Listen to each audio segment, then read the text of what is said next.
네, 오늘도 집사님의 아름다운 그 예수동의 간증이 있었던 것 같습니다. 참 너무 참 귀하신 것 같아요. 김성원 집사님. 저희 또 나눔방 방장으로도 잘 섬겨주고 계시죠.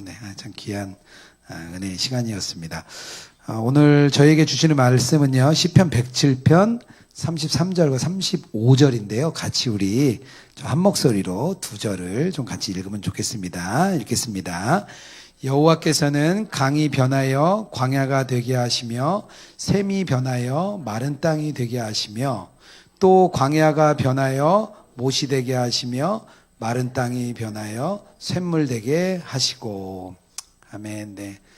오늘 아침부터 우리 봉사자들이 열심히 목회자 아카데미를 마치고 또 이곳까지 왔습니다. 우리 영은 사실 막 몸은 피곤하고 지치고 하겠지만 우리의 영은 좀 기뻐하리라 생각합니다. 그래서 우리가 오늘 피곤하지만 또 주님의 말씀 듣고 또 힘을 얻는 시간이 됐으면 좋겠습니다. 저는 요즘 이렇게 초대 시대에 우리의 스승님들, 우리 교부라고 얘기를 하는데요. 그런 교부들, 또 사막에 들어가서 이렇게 정말 주님과의 친밀함을 동행했던 사람, 그런 사람들에게 좀 관심이 있어서요. 그런 사람들 이야기를 계속 읽고 보게 되는데, 수도사들의 아버지라는 분이 성 안토니우스입니다. 안토니우스라는 분이 처음 수도사로서의 역할을 시작을 했는데요.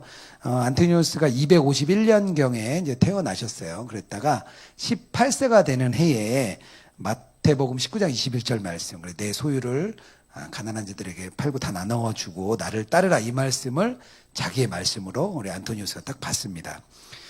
그리고 이제 자기 재산을 다 팔아요. 그리고 마을 근처에서 처음엔 가난한 노동자로 살아요.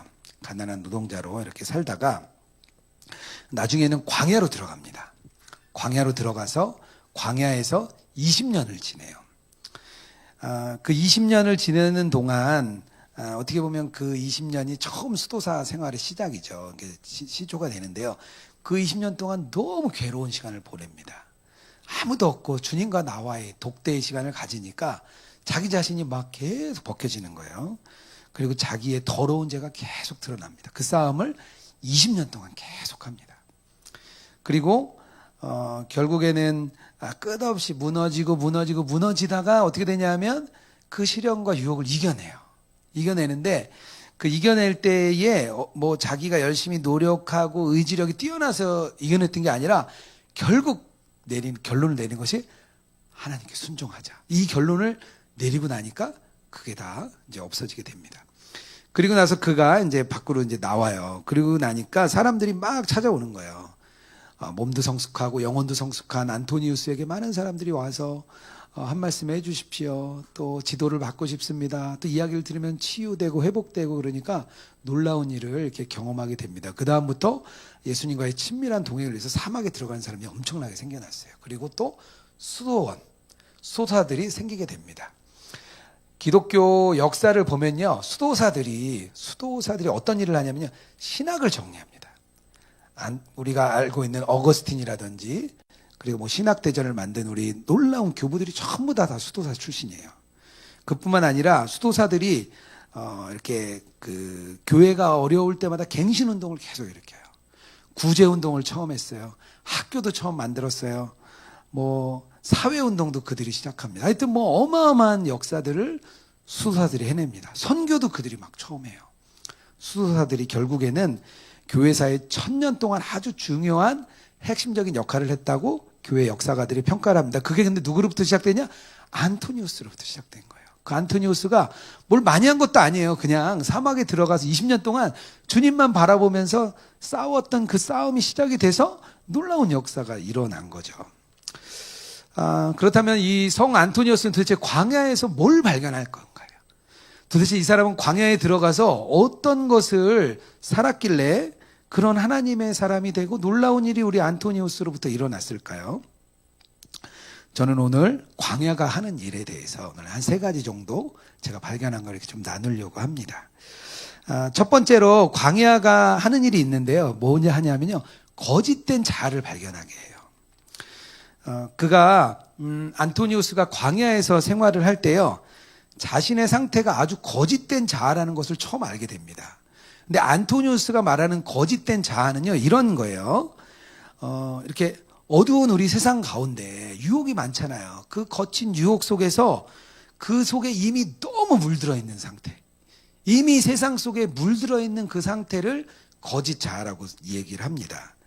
그리고 그 거짓 자아는요, 어떤 일이 있냐면요, 주변 반응에 의해서 살아가는 거예요. 내 중심이 아니라 주변 반응이 어떻게 되는가에 따라서 살아가는 게 거짓 자아의 모습이에요. 우리 사회는요, 뭐 그리스도의 사랑이 넘치고 뭐 은혜가 충만하고 이런 곳이 아니잖아요. 우리 사회는 세상 속에 이 사단에게 지배당하고 공중권세 잡고 있는 사단이 꽉 잡고 있어서 사람들 흔들죠, 뭐 세상 흔들죠, 거짓과 돈과 이런 걸로 막 우리를 흔들어대는 그런 곳입니다. 그런 곳에서 우리가 정신을 잠깐 잃으면 어떻게 되죠? 금방 그 속에 빠져들어가 있죠. 우리 김성원 집사님도 이야기했지만 어느 순간 보니까 나는 그 속에 깊이 들어가 있어서 사단에게 속아서 그렇게 이제 살아가는 거죠. 어떤 때는요, 이미 그 물 속에 너무 잠겨가지고 내가 그런 상태라는 것도 몰라요. 아, 나는 혹시 아닌가? 이런 사람은요, 이미 우리가 그 거짓된 자아 속에 딱 잡혀 있는 거예요. 왜? 이미 물 속에 들어가서 물 속에 있는 줄도 모르는 거죠. 끊임없이 인정받으려는 욕구, 이런 게 연결이 돼 있습니다. 남들에게 결국 잘 보이고 싶은 거는요, 끊임없이 인정받고 싶은 욕구가 있는 거거든요. 그게 주변과 아주 연결돼 있습니다. 토마스 머튼이라는 분은요, 세상을 뭐에 비유하냐면 난파선에 비유를 합니다. 난파선. 세상은 이미 침몰하고 있는 배다, 이렇게 이야기를 하는데, 우리 거짓된 자아를 갖고 있으면 어떻게 되냐면요, 그 속에 있으면서 안전하다고 느끼는 거예요.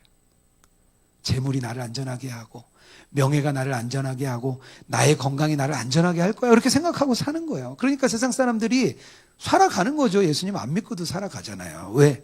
자기가 그런 난파된 배라는 걸 모르기 때문입니다. 거짓된 자아의 상태를 갖게 되면요, 이렇게 되는 것 같아요. 뭐 제 이야기이기도 한 것 같아요.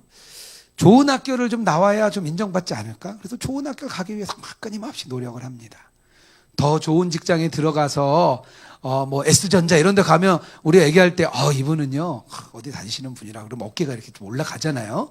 그 자녀들이 뭐 그런 데 들어가면 우리 애가요 이번에 아주 좋은 데 들어갔어요. 그러면 어디 들어갔어요? 그러면 그냥 좋은 데 들어갔어요. 그러다가 한 3번 물으면 그저 그 S 뭐 이런 데 들어갔어요. 뭐 부모들도 기뻐합니다. 넓은 평수, 좋은 집. 뭐 그것 때문에 자랑하고 싶진 않아요. 우리 다 그렇죠. 자랑하고 싶진 않아요. 단 그래도 중산층 정도는 되잖아요, 우리가. 그죠? 이런 걸 우리가 보여주고 싶은 거죠. 나는 그래도 그 정도는, 그래도 중간 정도는 됩니다. 이런 평가를 받고 싶은 게 마음이죠. 빚을 내서 집을 사고, 더 빚을 내서 차를 사고, 그러니까 뭐 카푸어, 뭐 또 하우스푸어 이런 얘기가 다 나왔죠. 근데 우리 그 얘기 들으면 뭐라 그러죠? 괜찮아. 다 집 뭐 살 때 다 빚내서 사는 거지. 젊을 때 뭐 그런 것도 해보는 거야 하면서 우리가 다 인정해줘. 카푸, 하우스푸어 다 인정해줘요. 그냥 받아주는 거예요. 그런 문화에 있는 거죠. 다른 사람에게 보여지는 것, 그게 우리의 삶에 아주 중요한 삶의 이유가 됩니다. 거짓 자아가 그런 거예요. 바쁜 거 좋은 거죠. 저도 전화 받으면 늘 하는 얘기가 뭐냐면, 바쁘시죠? 그러면 저도 의뢰, 바빠요. 이렇게 이야기를 합니다. 왠지, 인사가 좀 바쁘면 그래도, 열심히 살고 있어요. 이런 의미 같잖아요. 그러니까 우리도 바쁘게 지낸다고 이야기를 합니다. 그런데 이런 세상에 막 반응해서 살다 보면 어떤 일만 남느냐? 탐욕만 남아요. 탐욕만 내 안에 남는 거예요. 얼마 전에 제가 예전에 다니던 직장 동료들이 하도 만나자고 그래서 나갔어요. 나가니까 할 얘기가 없는 거예요. 소통이, 뭐, 이렇게 생활권이 비슷해야 얘기가 되죠. 다 집 얘기, 주식 얘기, 뭐 그런 얘기만 하니까 좀 뭐 할 얘기가 없더라고요. 근데 뭐 얘기하다가 한 친구가 자기 집이 있는데 어려운 시절에 집을 내서 기흥에 집을 샀는데 집값이 많이 올랐대요. 그랬더니 또 그 얘기가 막 한참 되면서 막, 부럽다고, 직장에 승진하는 것보다 집 한 채 더 사는 게 좋다고 막 거기서 그 얘기를 계속 나누다가 집에 오는데 되게 허탈했어요. 나는 뭐 하고 있는 건가? 갑자기 내 자신은 나 집도 절도 없이 살고 있는데 이렇게 살아도 되나, 오히려 영향을 받고 왔습니다. 영향을 주고 온 게 아니라 제가 영향을 받고 왔어요. 목회자들은 어떨까요? 목회자들을 이렇게 한 10년 정도 훈련해 보니까 비슷해요. 단, 뭐 상황만 바뀐 거죠. 교회에 특히 코로나 끝났죠. 사람들 나오게 해야 돼요. 청소년들은 야, 재밌게 해줘야 돼. 즐겁게 해줘야 오지. 옛날처럼 하면 안 된다. 또 막 그런 거 고민하죠. 부흥도 되어야죠. 인원도 늘어야죠. 재정도 늘으면 좋겠죠. 그리고 또 교회는 행복한 곳인데 누가 싸우면 아주 막 난리 났다고 막 얘기를 해요. 누가 갈등을 이렇게 생기는 사람이 있으면 그 사람은 아주 최대 적이죠. 저 사람은 교회의 큰 적이 되는 거예요. 교회를 어지럽게 하는 사람이라고 막 이렇게 생각을 합니다. 성도들에게도 존경받고 싶고 또 설교도 잘하고 싶고 또 좋은 사람이란 평가도 받고 싶고 목회자들 사실 그런 아주 상황 속에 굉장히 이렇게 압박을 갖고 있습니다. 그러다가 교회가 조금이라도 커지면 어떻게 되죠? 금방 교만해집니다. 교회가 커지면 그래 뭐 주님이 내가 잘하니까 부흥을 주시지 이런 생각들 우리 목회자들이 금방 가지게 돼요. 높은 사람 만나고 좋은 자리 가게 되면 그게 보상이라 생각하는 거예요. 교회가 부흥했어요. 그거 내 보상이에요. 이렇게 생각을 하는 거예요. 그리고 나면 어떻게 되죠? 그냥 자기에게 맡겨진 임무 그거 이제 계속 수행하다가 그냥 시간이 가는 거예요.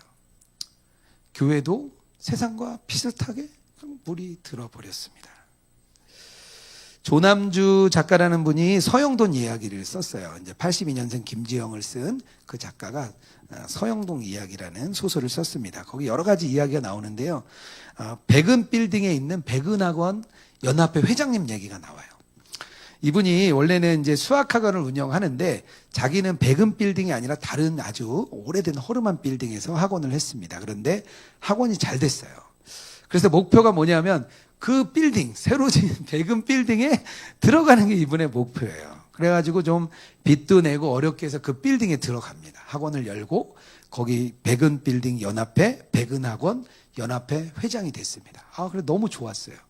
그런데 문제가 생겼어요. 이제 소설에 어떤 얘기가 나오냐면 옆 건물에 갑자기 그 요양병원을 짓게 된 거예요. 그리고 요양병원 타이틀이 딱 달렸습니다. 아니 내가 어렵게 백은 빌딩 들어와서 연합회 회장도 되고 이제 좀 잘하려고 하는데 갑자기 요양병원이 들어오니까 학원이 안 될 것 같은 거예요. 그래서 그 사람들이 모입니다. 모여서 결사 반대를 합니다. 분노가 차올라서 막 민원을 제기하고 막 싸워요.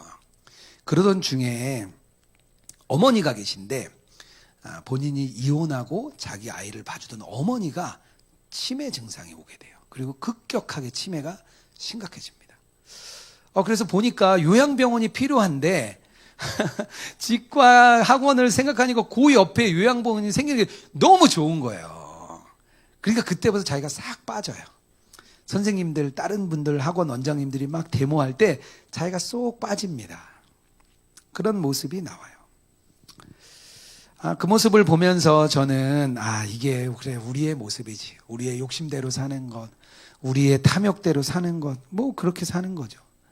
세상에 물들어서 살고 주변 사람에게 이렇게 잘 보이고 살고 싶으면요. 뭔가 최선을 다하는데도 우리 내면은 늘 무너져요. 늘 비판적이고 서운하고 뭐가 안 되고 이상하게 계속 내면은 피폐해지고요. 결국 내 안에 남는 거는 뭐만 남냐면요. 탐욕과 분노만 내 안에 남는 거예요. 거짓된 자아가 맺는 열매는 결국에는요. 이 두 가지를 맺는 거예요. 탐욕과 분노의 열매를 거짓된 자아가 맺습니다. 안토니우스가 이걸 발견했습니다. 우리 여기 함께하는 여러분들은 광야에서 혹시 거짓된 자아를 발견하셨습니까? 나의 자아가 너무 세상에 물들어 있고 내 자아가 너무 생각할 때 고통스럽고 이런 자아를 발견하셨습니까? 이 과정은요 아주 고통스러워요. 내 내면을 직면하는 일은 너무 고통스럽습니다. 그런데 이 일은 꼭 필요합니다. 두 번째로 광야가 또 하는 일이 있는데요. 광야가 어떤 일을 하게 하냐면요. 새로운 자아를 발견하게 합니다. 변화된 자아죠. 정확히는 변화된 자아를 발견하게 해줍니다. 안토니우스가 마태복음 19장 21절에 가서 내 소유를 팔아 이 말씀을 듣고 어떻게 생각했냐면요. 세상의 평판과 반응에 의존하지 말아라. 재물이라는 평판에 의존하지 말라 이렇게 생각을 하고요. 그가 광야를 나갑니다. 침몰하는 배에서부터 벗어난 거죠. 그리고 새로운 존재로 변화되기 위해서는 광야라는 곳에서 정면으로 맞닥뜨려야 된다는 것을 안토니우스가 깨달았습니다.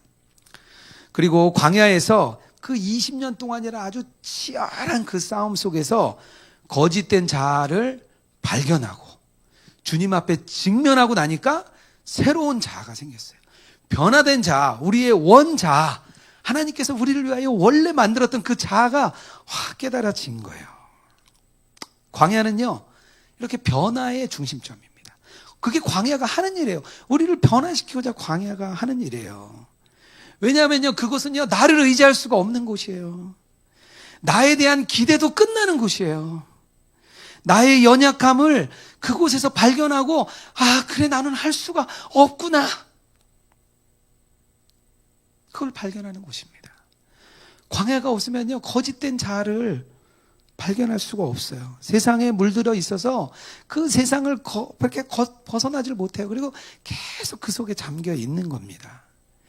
내가 의지할 곳이 있는 한 우리는 절대 자기를 깨트리지 못합니다. 그래서 우리가 광야로 나아가는 거는요, 자아라는 물가, 이렇게 물로 우리가 은혜의 물로 이렇게 뛰어들어야 되는데 그 자아라는 물가에서 우리가 물로 이렇게 뛰어드는 거예요. 은혜의 바다로 뛰어드는 거예요. 그런데 그 물가에 서 있으면 어떤 생각이 드냐면요, 그래, 여기 내가 서 있는 이곳, 내가 이곳에서 자랐지, 내가 이곳을 잘 알지, 내가 노력하면 통제할 수 있을 거야. 굳이 내가 저 물속으로 뛰어들지 않아도 이 물가에서 내가 얼마든지 통제하면서 내가 살 수가 있어. 나 이 땅에서 자랐고 이 땅에서 내가 사는 법을 배웠잖아. 내가 할 수 있어. 그동안 내가 잘해냈잖아. 경험도 있고 인맥도 있고 사람도 있고 의지할 것도 있잖아. 나 잘해낼 수 있어. 이러면 그 물가에 계속 머무는 거예요. 하지만 물가로 떠나서 바다로 이렇게 뛰어들면, 광야로 들어가면 나의 거짓된 자아를 깨닫고 새로운 자아, 변화된 자아로 나아갈 수가 있습니다. 그래서 우리가 광야로 나아갈 때 이런 싸움이 계속 되는 거예요.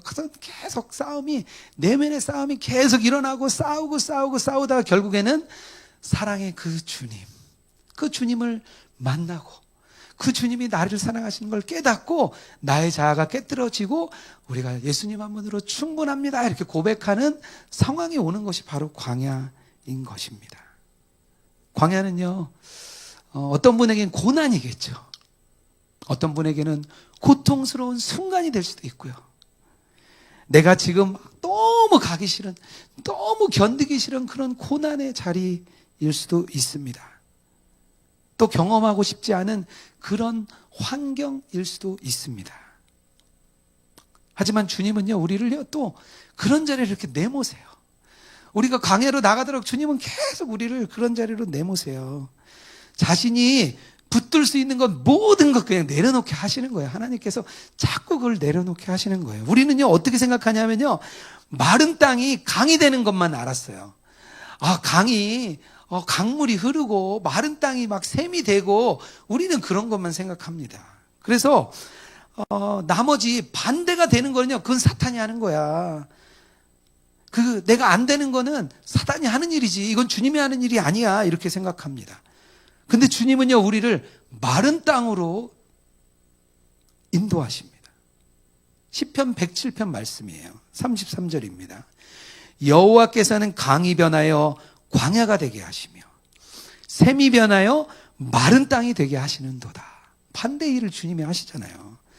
성경에서요, 강은요, 영원히 흐르는 생명의 물줄기입니다. 영원히 흐르는 생명의 물줄기를 성경에서는 강이라고 표현을 해요.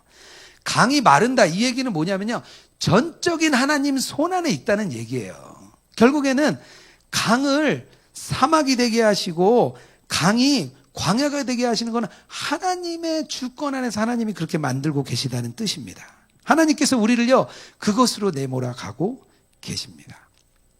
그리고 그곳에서요, 다시 어떻게 얘기하시냐? 35절이에요. 또 광야가 변하여 못이 되게 하시며 마른 땅이 변하여 샘물이 되게 하시고. 과정이 있어요. 그냥 뭐 그냥 우리 상태가 거짓자에 막 물들어 있는데 갑자기 또 막 못이 되게 하고 샘물이 되게 하는 게 아니라 우리를 먼저 광야로 밀어내신 후에 그곳에서 우리가 붙들 것이 아무것도 없어지면 그제서야 하나님께서 우리를 다시 강으로 인도하십니다. 바벨론 포로가 그렇잖아요. 바벨론 포로가 하나님께서 바벨론 포로로 몰아버리십니다. 네, 모르세요? 예레미야 선지자가 눈물을 흘리면서 그렇게 하나님 왜 우리를 도우지 않습니까? 하박국 선지자가 왜 우리보다 악한 저들이 우리를 공격하는데 왜 하나님 그냥 보고만 계십니까? 우리가 그래도 저들보다는 더 선하지 않습니까? 이런 이야기를 막 할 때 하나님 말씀하시잖아요. 하나님이 이끌어 가시는 거예요. 그리고 다시 회복시키시는 분도 주님이십니다. 광야로 인도하시는 분도 주님이시고 광야에서 새로운 자아로 변하시는 것도 주님이십니다. 이 내용을 잘 모르면은요, 엘리야가 광야의 자리에 앉았던 이야기가 이해가 잘 안 됩니다. 이런 뜻을 모르면요, 그 이야기가 이해가 안 됩니다. 엘리야가 바알과 아세라 선지자와 누가 진정한 하나님이냐 이걸 가지고 싸우잖아요. 이제 불이 내리게 해가지고 그 싸움을 하잖아요. 그때 850대 1로 승리를 합니다. 그리고 그 바알과 아세라 선지자들 다 죽이잖아요. 그리고 오랫동안 있었던 가뭄도 해결합니다. 놀라운 승리의 자리죠. 그 승리의 자리, 마치 우리가 큰 집회를 했습니다. 교회가 크게 부흥했어요. 뭔가 우리가 오늘처럼 목회자 세미나를 하고 목회자 아카데미를 해서 너무 큰 은혜가 있었어요. 회복도 있었어요. 치유도 있었어요. 은혜가 마치 물줄기처럼 막 넘쳤습니다. 너무 행복한데 갑자기 우리가 어떤 일이 생기냐 하면요, 침체가 찾아옵니다. 왜 그러죠? 이렇게 은혜의 순간, 성공의 순간, 행복의 순간에서 우리가 갑자기 침체가 되는 거예요. 승리 뒤에 오히려 낙심하는 일이 우리에게 찾아옵니다. 그러면 우리가 내가 뭐가 잘못됐나? 나 스스로를 점검하게 되죠. 승리를 거둔 엘리야도 너무 행복했던 그 순간 이세벨이 자신을 죽인다는 얘기를 듣고 생명은 건져야죠. 그러니까 이제 광야로 들어갑니다. 열왕기상 19장 4절입니다. 자기 자신은 광야로 들어가 하룻길쯤 가서 한 로뎀나무 아래에 앉아서 자기가 죽기를 원하여 이르되 여호와여 넉넉하오니 지금 내 생명을 거두옵소서. 나는 내 조상들보다 낫지 못하나이다. 엘리야가 광야로 간 것은 자기의 의지가 아닙니다. 승리를 즐기고 기쁨을 즐기고 싶은 그때에 하나님께서 엘리야 선지자를 광야로 몰아내시죠. 그 자신의 그 비참함, 차라리 지금 죽게 해주세요. 그 비참함을 깨닫고 난 뒤에 엘리야가 그것에서 하나님을 만납니다. 그리고 이렇게 얘기를 해요. 19장 13절이에요. 엘리야가 듣고 겉옷으로 얼굴을 가리며 나가 굴 어귀에 섬에 소리가 그에게 임하여 이르시되 엘리야야 어찌하여 내가 여기에 있느냐. 하나님의 음성이 엘리야에게 임합니다. 그리고 그때 엘리야가 하나님을 만나죠. 하나님을 만나는데요, 그때 엘리야를 통해서 사명도 주세요. 그리고 또 되게 아주 중요한 말씀을 하시죠. 하나님께서 뭐라고 얘기하냐면요, 바알에게 무릎 꿇지 않은 7,000명이 있다. 그 얘기를 하시잖아요. 우리 지금도 그 얘기 많이 하잖아요. 우리가 기도하고 막 우리가 낙심될 때, 그래, 바알에게 무릎 꿇지 않은 7,000명이 있잖아. 이렇게 우리가 이 말씀을 통해서 얼마나 소망을 얻습니까? 만약에 엘리야가 이런 일이 없었다면 우리가 이 말씀을 몰랐겠죠.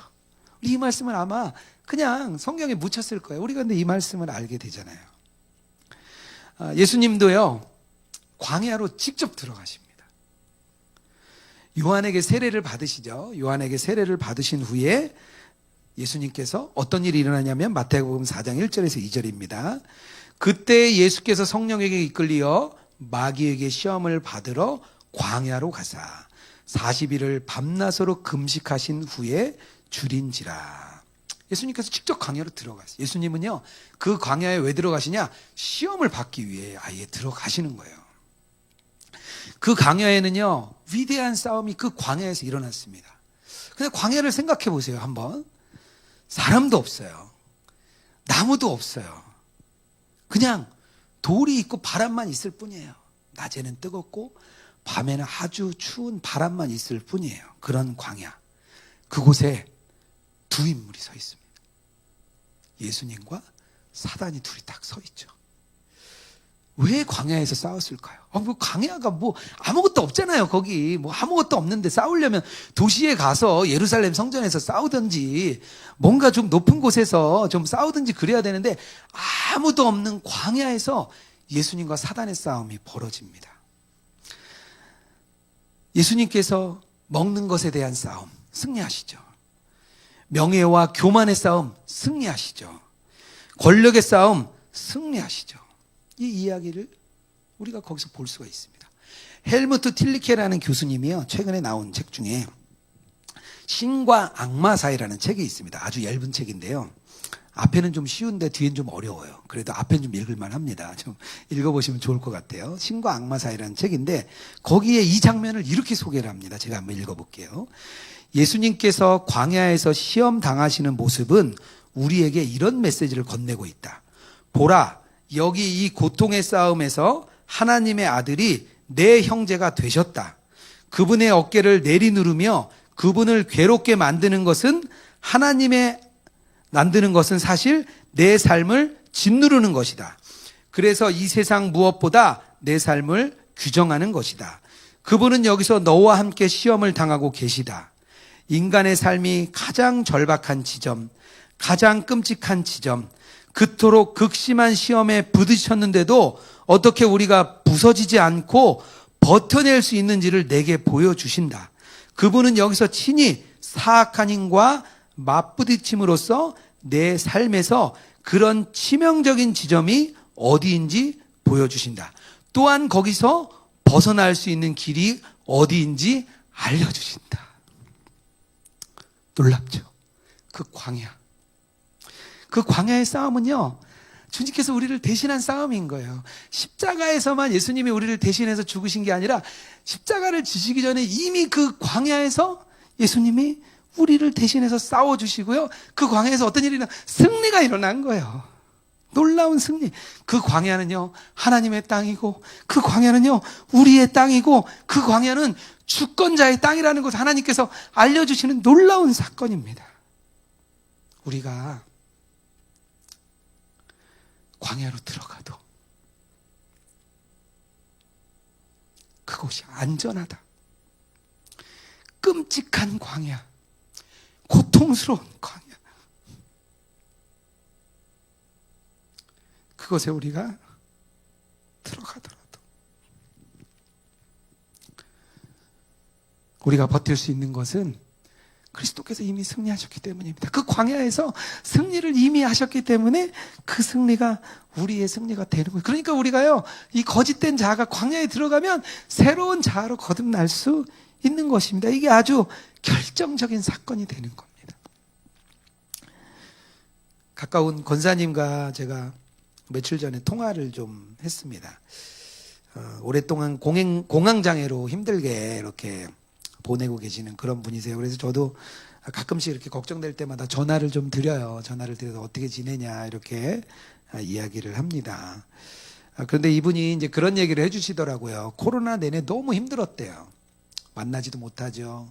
자신의 상태도 좋지 않죠. 또 누굴 만나기도 어렵죠. 그러니까 광야 내내 자기가 그 코로나 내내 광야 같은 시간을 경험했는데 이 얘기를 똑같이 해줘요. 너무 자기 자신이 너무 비참하고 너무 연약하고 실직하고 아내에게 미안하고 어린 아이들에게 미안하고 자기가 너무 이렇게 힘든 과정을 겪었대요. 근데 그럴 때마다 주님이 기도하게 하고 말씀 읽게 하고 막 그래서 그때 힘을 얻으셨대요. 너무 광야와 같은 시간인데 자기가 잘 지내고 있다고 말할 수 있는 건 힘들 때마다 기도하고 또 힘들 때마다 말씀을 읽기 때문에 자기가 괜찮다고 얘기할 수 있다고 이렇게 이야기를 하시더라고요. 좀 실직으로 어려울 때 좀 다행인 거는 그 법적인 분쟁이 있었던 그 업체와 이렇게 법정 싸움에서 승리를 해가지고요, 재정을 좀 받으셨대요. 그래서 실직하는 동안 다른 공부를 하고 계신데 조금 그래도 생활비가 될 수 있을 정도의 길을 하나님이 이렇게 그 기간 동안 열어주셨습니다. 정말 주님이 그 안에서 버틸 수 있는 힘을 막 주시는 것 같아요. 그래서 정말 긴 터널 속에 있는데 곧 나오겠구나, 그런 마음이 제 안에 들었습니다. 추천 일기 중에 이 광야의 싸움에 대한 결과를 가지신 분이 있으시더라고요. 한 일주일 정도 된 것 같아요. 그 일부분만 제가 조금 읽어드릴게요. 너무 많은 일들이 쉴 새 없이 일어나니 이제는 익숙하다. 어려움을 받아들이는 감정도 내 태도도 익숙하다. 마냥 좋지는 않지만 이 답답함과 익숙함이 신기하다. 하나님께서 이만큼 나를 붙잡고 계시며 하나님께서 나를 이만큼 단단하게 만드셨구나. 사실 나는 슬프지만 슬픔이 나를 주장할 수 없도록 주님께서 내 감정, 내 생각을 드립니다. 슬픔과 좌절은 나를 통치할 수 없다. 오직 그리스도만이 나를 통치하고 계시기에 나는 여전히 자유하며 기쁘다. 예수 그리스도께서 나를 죄에서 살리셨으니 이 기쁨으로 충만하다. 선포한다. 나는 그렇지 않지만 그래도 선포하다. 주 안에서 기뻐하는 것이 하나님의 뜻이다. 놀랍죠. 네. 광야에서 하나님께서 새롭게 하신 겁니다. 광야는요, 치열한 싸움이 있는 동시에 위대한 만남이 있는 그런 곳입니다. 거기서 우리의 거짓된 자아가 새로운 자아, 변화된 자아가 되는 것입니다. 오직 예수님만 의지하는 곳, 그것이 광야입니다. 광야가 하는 세 번째를 제가 좀 더 나누고 싶은데요. 뭐냐면요, 이 광야에 있었던 그 안토니우스가 다시 나왔을 때 일어난 일이 있었잖아요. 사람들이 찾아오고 그에게서 회복을 얻고 새로운 힘을 얻고 생명을 막 이렇게 얻잖아요.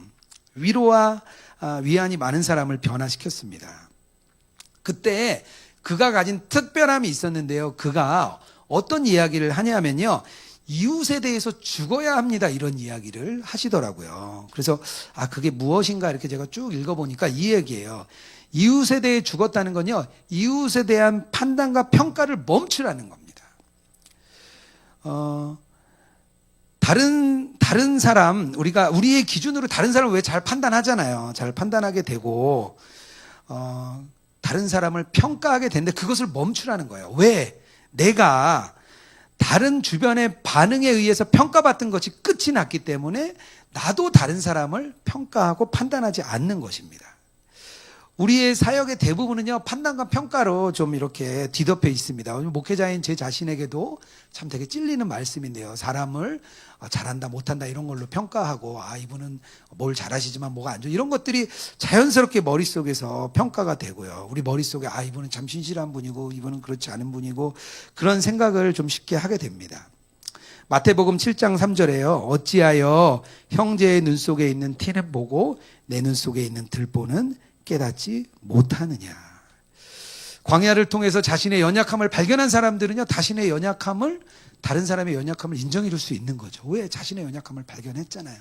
그런 중에 주님이 나를 만나주시고 아무것도 할 수 없는 걸 알았을 때 변화됐기 때문에 다른 사람에게도 그렇게 우리가 평가하고 대해주는 겁니다. 이렇게 변화된 자아에서 나오는 사람에게는 아주 풍성한 열매가 그때부터 맺혀지기 시작합니다. 제가 어저께 김포에 있는 공유교회를 제가 좀 방문을 했습니다.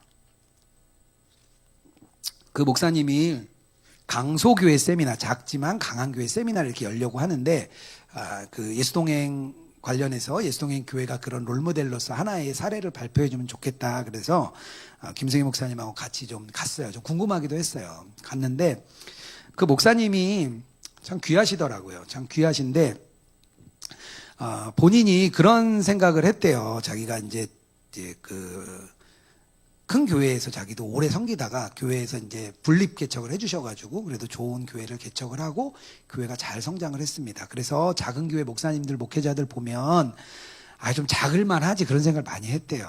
만나보면 목회에 관심도 없는 것 같고 좀 그래서 좀 말씀도 부족한 것 같고 성경 연구도 부족한 것 같아서 자기가 늘 작은 교회는 작을만해 이렇게 늘 판단하고 평가를 이분이 하셨대요. 근데 국내 성지순례를 막 다니는데 어떤 선교사님을 이제 알게 됐대요. 초기에 한국 선교사님을 만나게 됐는데 이 선교사님이 늘 다른 사람에게 피해주고 말이 많고 다른 사람하고 싸우고 막 하여튼 문제가 많이 일으켰던 선교사님이래요. 그런데 이 이야기를 쭉 보니까 이 선교사님으로 인해서 한국의 많은 영혼들이 구원받고 그 영혼들이 교회를 세우고 막 엄청난 역사를 한 거예요. 그래서 이 목사님이 내가 누구를 판단하면 안 되겠구나. 이걸 목사님이 깨달으셨대요. 그리고 교회가 너무 인원이 많아져서 교회를 새로 져야 되는 그 시기에 교회를 팔고 장로님, 권사님들은 다 내보냈대요. 다 작은 교회를 섬겨라. 그리고 집사님, 성도님들만 데리고 공유교회를 만들고 목회자들을 섬길 수 있는 그런 것을 만들어 내신 거예요. 그래서 한 달에 한 30만 원 정도만 비용만 내면 들어와 있는. 그래서 한 6개 교회가 들어와 있고요. 그런 교회들이 지금 공유센터가 한 3군데 정도 생기고 교단에서도 생기고 뭐 여러 곳에 이제 막 생기고 있습니다. 그래서 목사님들을 볼 때마다 지금도 그런 마음은 든대요. 솔직히 얘기하면 옛날 같은 마음이 있는데 지금은 예수 그리스도를 머리로 하고 지체된 교회라면 어느 교회든 거룩하다. 작은 교회 목사님들도 특별히 주님의 뜻이 있을 거다 이렇게 생각을 하고 그분들을 격려해주고 위로해주고 계시대요. 그분이 판단에 대한 평가를 딱 끝내고 나니까 그런 놀라운 일을 하는 거죠. 자기가 원하지 않았는데 코로나 때 방송을 타게 되고 교회 안에 그런 역할들이 많이 일어나고 있다고 이야기를 나누어 주셨습니다. 참 우리가 거짓된 자아를 벗고 새로운 자아가 됐을 때 사역이 나타나면요 이렇게 놀라운 사역들이 이렇게 나타납니다. 저희가 진정으로 이웃에 대해 죽는다면 하나님께서 우리를 통하여 놀랍게 일하실 것을 믿습니다. 광야는요 이렇게 우리에게 특별한 경험을 하게 합니다. 광야가 하는 일이 참 많아요. 마지막으로 광야의 이야기를 하나만 더 나누고 마치려고 합니다. 제가 좋아하는 목사님 중에 아더 핑크라는 목사님이 계세요. 뭐 만난 적은 없어요. 왜냐하면 1886년생으로 사셔서 66세를 사시고 1952년에 돌아가신 그런 목사님입니다. 글로만 만났죠, 글로만. 근데 이 목사님이요 굉장히 훌륭한 설교를 하셨어요. 그래서 그분의 그 설교지 뭐 창세기라든지 뭐 여러 개 나와 있는데 그걸 읽으면 굉장히 깊어요. 그래서 참 귀한 분이다, 참 좋은 분이다 이렇게 생각을 했는데 나중에 그분의 전기를 읽다 보니까 너무 어려운 삶을 사셨더라고요. 그렇게 놀라운 설교를 했던 분인데 미국과 호주와 영국을 오가면서 계속 목회지에서 쫓겨나요. 이분이 타협이 없으셨어요. 타협이 없다 보니까 자꾸 교회가 복음파와 비복음파로 갈라지는 거예요. 그러니까 목사님 나가주세요. 그래서 계속 쫓겨나고요. 영국에서는 뭐 1년 동안 8번, 9번 이사 다니고 미국에서도 갈 곳이 없어가지고 어떤 후원자에 의해서 집을 하나 얻어서 겨우 보내는 아내와 둘이 살았고요. 자식이 또 없었습니다. 그렇게 아주 어려운 환경을 사셨던 분이세요. 근데 이분이 평생 동안 뭘 했냐면요. 성경 연구라는 잡지를 펴냈어요. 다달이 뭐 할 게 없잖아요. 그러니까 혼자서 광야에서 그냥 성경을 연구한 거예요. 맨날. 아침 저녁으로 성경을 연구하고 그거를 성경 연구라는 잡지에 실어서 막 보냅니다. 1000여 명한테 보내요. 계속 보내고 그리고 또 돈이라도 좀 받으면 좋은데 돈도 안 받았어요. 돈도 안 받고 계속 그거를 이제 무료로 보내주고 후원을 통해서 이렇게 그 사역을 계속 문서 사역을 하신 분이죠.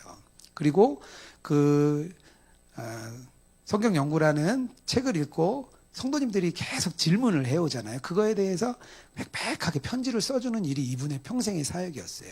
그래서 2만여 통의 편지가 남아 있습니다. 그분의 성경 연구와 2만여 통의 편지가 남아 있어요. 그분이 돌아가실 때 너무 초라하게 돌아가셨어요. 친구도 없죠. 아무도 없으니까 아내 베라 핑크라는 아내가 그를 쓸쓸하게 묻습니다.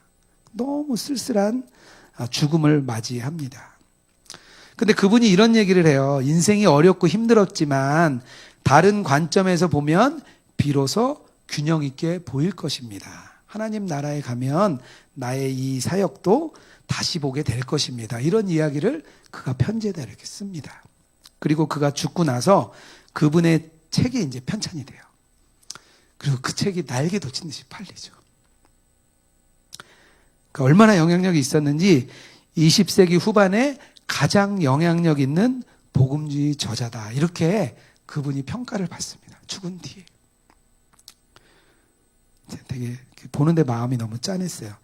그 아더 핑크의 아내 베라 핑크가 또 편지를 써요. 이런 편지를 쓰더라고요.